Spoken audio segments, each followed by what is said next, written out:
Umbilical కార్డ్ని ఎలా take care చేయాలి, బొడ్డు తాడిని ఎలా టేక్ కేర్ చేయాలి అనేది చాలా మందికి ఉండే డౌట్. దీనికోసం మనం ప్రత్యేకంగా ఏమీ చేయని అవసరం లేదు. దానంతటికి అదే 5 నుండి 7 రోజుల లోపల ఊడిపోతుంది అనమాట.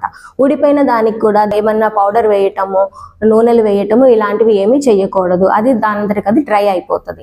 తర్వాత స్నానం ఎప్పుడు చేయించాలి అనేది చాలా మందికి వచ్చే డౌట్. ఈ అంబెలికల్ కార్డ్ బొడ్డు తాడు ఊడిపోయే వరకు కూడా నార్మల్గా ఒక తడి క్లాత్తో రోజు తుడుచుకోవడం అనేది సరి అయిన పద్ధతి. కార్డ్ ఊడిపోయిన తర్వాత నుంచి బేబీకి నార్మల్ రెగ్యులర్ బాత్ ఇవ్వచ్చు. తర్వాత బేబీకి ఏం సోప్ వాడాలి అనేది చాలా మంది డౌట్స్.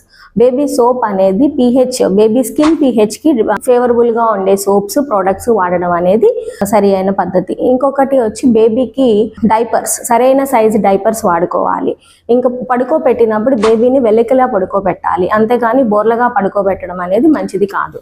బేబీని హ్యాండిల్ చేసేది కూడా నెక్ అండ్ హెడ్ ఇలా సపోర్ట్ చేసి ఎత్తుకోవడం అనేది సరి అయిన పద్ధతి.